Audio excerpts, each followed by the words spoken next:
How's it going, everybody? My name's Sugarcat, and welcome to something a little bit different on the channel today. Today, we're doing the 16 personalities test to find out what kind of person I am. Am I a raging homicidal psychopath? Who knows? We're gonna find out. I've seen a bunch of other people do this, and they turned out to look kind of normal, so hopefully I kind of look the same way. You find it difficult to introduce yourself to other people.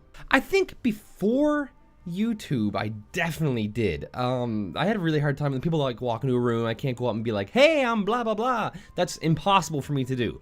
But I think if it's for like work or even on here, if somebody comes into like a chat channel and wants to talk or something, I find it a lot easier to do it now since I've started this. So let's go with like one bubble into agree.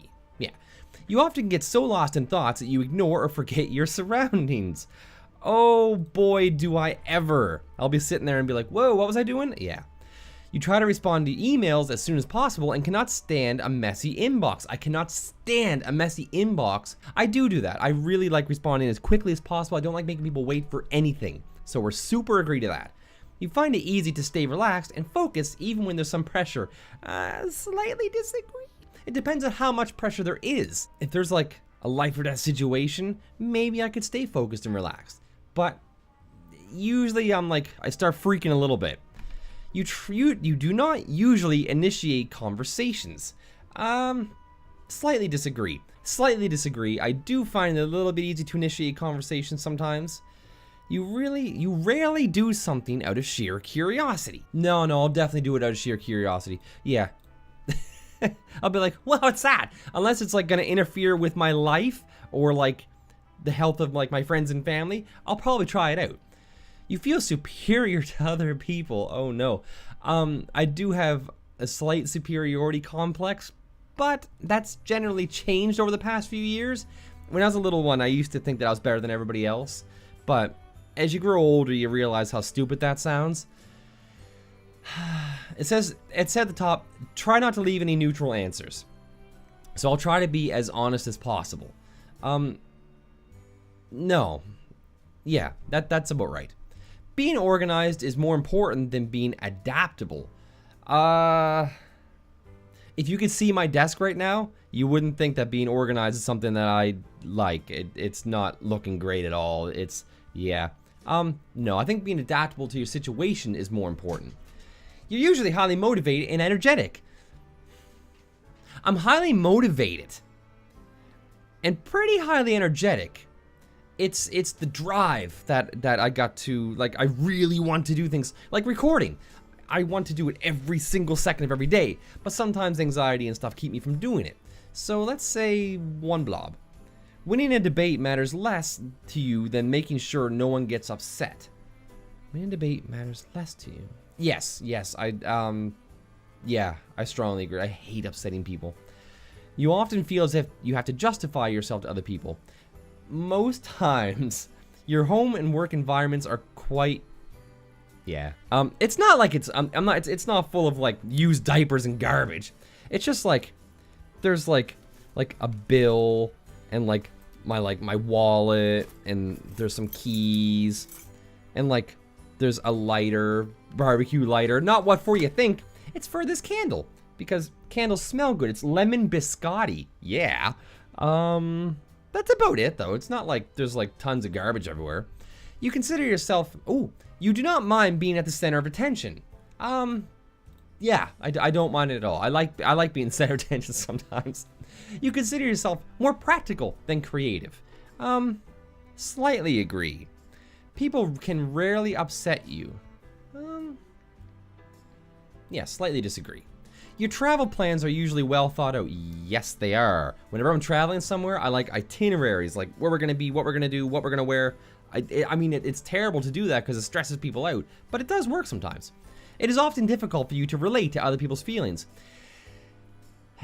It is. I do have a hard time sometimes understanding what people are going through. I'm like, what's wrong? And I can't grasp it sometimes, and it's a problem. Your mood can change very quickly. Incredibly, it takes a long time for me to switch moods. In a discussion, truth should be more important than other people's sensitivities. Oh no, well, yeah, somewhat. You should tell the truth about things all the time, but also consider their feelings and if it's going to crush them or not. I don't know.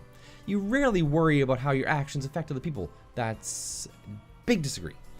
Your work style is closer to random energy spikes than to a methodical and organized approach. Yes. You are often envious of others. I can be. I am guilty of that. An interesting book or video game is often better than a social event. Strongly agree. Being able to develop a plan and stick to it is the most important part of every project. Yes. Yeah, I'd rather sit down with a really good book or play a game than go to a party. I can enjoy that as much, but I'd rather sometimes just be alone. It's a lot nicer sometimes. You rarely get carried away by fantasies and ideas. Disagree. I do have lofty dreams sometimes. You often find yourself lost in thought when you are walking in nature. That's all I do. If someone does not respond to your email quickly, you start worrying if you said something wrong. Agree. Because whenever someone emails me, I'm super quick at the response. I hate making people wait. I feel so bad about making them wait. As a parent, you would rather see your child grow up kind than smart. Yes, that's almost a complete agree. I like them to be smart as well, but I'd rather them not be an asshole. You do not let other people influence your actions. Yeah, I kind of agree with that. Your dreams tend to focus on the real world and its events.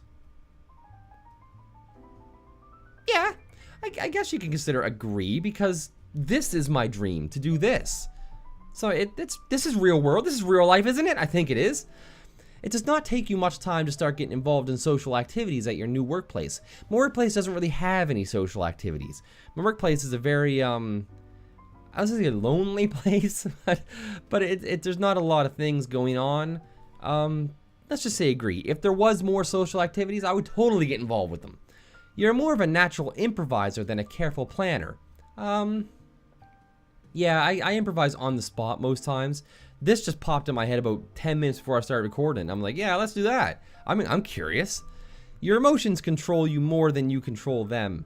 Yes. You're going to social events that involve dress up. Oh, you enjoy going to social events that involve dress up or roleplay activities. I've never been to one. Would I enjoy it? Oh my God, yes. You often spend time exploring unrealistic and impractical yet intriguing ideas. Yes. I'd like to be a space shuttle astronaut. It's unrealistic, but I would love to do it. I think that's kind of what that means. It's kind of like a daydreamy kind of thing. You would rather improvise than spend time coming up with a detailed plan. No, I like detailed plans, but improvising's also okay. You are a relatively reserved and quiet person. Depends on the situation. When I'm not in here, I'm relatively quiet. When I'm in here, it's all to the walls. So yeah, we'll go slightly agree. If you had a business, you would find it very difficult to fire loyal but underperforming employees. Strongly agree, because I would feel terribly bad for them. That's why I'm not a boss. You often, I am a boss, but not that kind of boss. You often contemplate the reasons for human existence. Yes, all the time. What is the meaning of life? Holy crap, why are we here? Did we evolve from fish? Who knows? Logic is usually more important than heart when it comes to making important decisions.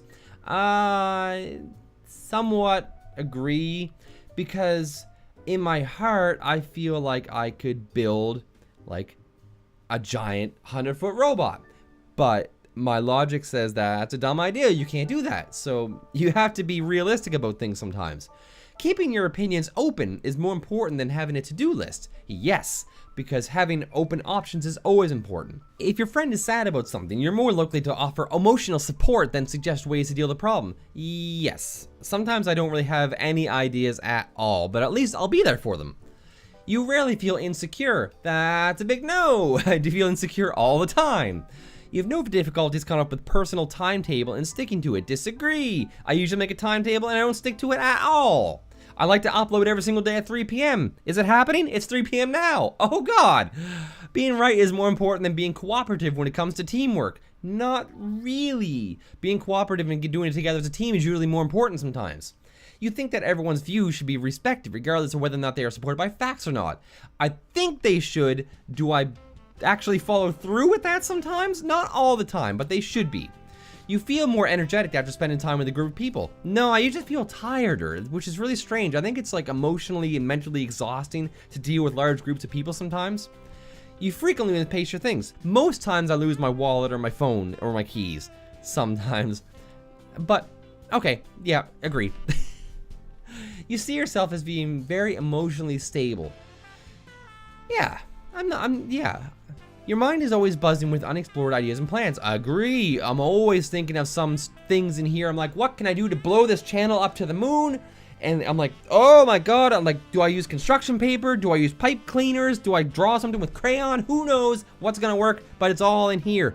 You would not call yourself a dreamer. Disagree. Holy crap, I'm a dreamer. You would not. Yeah, you usually find it difficult to relax when talking in front of many people. Agree. If there's a large group of people and I'm standing in front of them solo, I used to actually skip class in high school when we had to do a presentation in front of the class. And it's not like I skipped class to go do drugs or some shit. I used to skip class and go to the library and actually read books. It was a crazy idea. Like now I'm like, why didn't I just get in front of the class and talk about fucking butter or whatever I was talking about? But it's hard. Like, I'm sure a lot of you find it hard to do oral presentations, and you know how bullshit they are, and how in the real world, you don't really gotta do that most of the times, and I don't know why they make you do it in the class anyway, but who knows? Generally speaking, you rely more on experience than your imagination. No. I use my imagination a lot. You worry too much about what other people think. Agree, I'm constantly worried about what other people think. If the room is full, you stay closer to the walls, avoiding the center. Yes, because next to the walls, you're not in the center most times. You have a tendency to procrastinate until there's not enough time to do everything. It's 3 p.m. now, holy crap. You feel very anxious in a stressful situation. It's 3 p.m. and my video is not up yet. You believe that it's more rewarding to be liked by others than to be powerful. Yes. You have always been interested in unconventional and ambiguous things in books, arts, and movies. Yes, unconventional all the way. I like all the really strange movies that no one's ever seen. Love that stuff. You often take initiative in social situations. No, I'm usually in the back corner waiting for someone else to do something first and then I'll join in. I am a mediator. Oh, I'm 55% introverted, 45% extroverted. I have intuitive energy. I have a feeling with nature. This trait determines how you make decisions and cope with emotions. Oh, I'm 77% going by my feelings. Oh no. This trait reflects our approach to work, planning, decision making, prospecting. Underpins all of this, showing how confident we are in our abilities and decisions. Turbulent. Oh no. Mediator personality. Mediator personalities are true idealists, always looking for a hint of good in even the worst of people and events, searching for ways to make things better. While they may be perceived as calm, reserved, or even shy, mediators have an inner flame and passion that can truly shine. Comprising just 4% of the population, the risk of feeling misunderstood is unfortunately high for the mediator personality type. But when they feel like-minded people to spend their time with, the harmony they feel will be a fountain of joy and inspiration. Holy crap, there is a lot to read. Other mediators: Shakespeare, Tolkien, Bjork, and Johnny Depp, Julia Roberts, Lisa Kudrow, Tom Hiddleston, sweet, Alicia Keys, Frodo Baggins? So basically, this just told me what I always thought, in that I have a lot of expressiveness, but I just kind of keep it subdued. I push it down and push it inside until I find people that are more like myself, like in here, like other YouTubers and stuff, that I can bring myself out and blow myself up in front of them. It's a little bit difficult sometimes to open yourself up in front of people, but I do invite you guys to try this. It's called 16 Personalities on 16personalities.com. Find out what kind of person you are. Thank you guys for watching. Make sure you hit that like and subscribe button. Keep being amazing, guys. Keep being an awesome personality, and I will see all of you in the next video.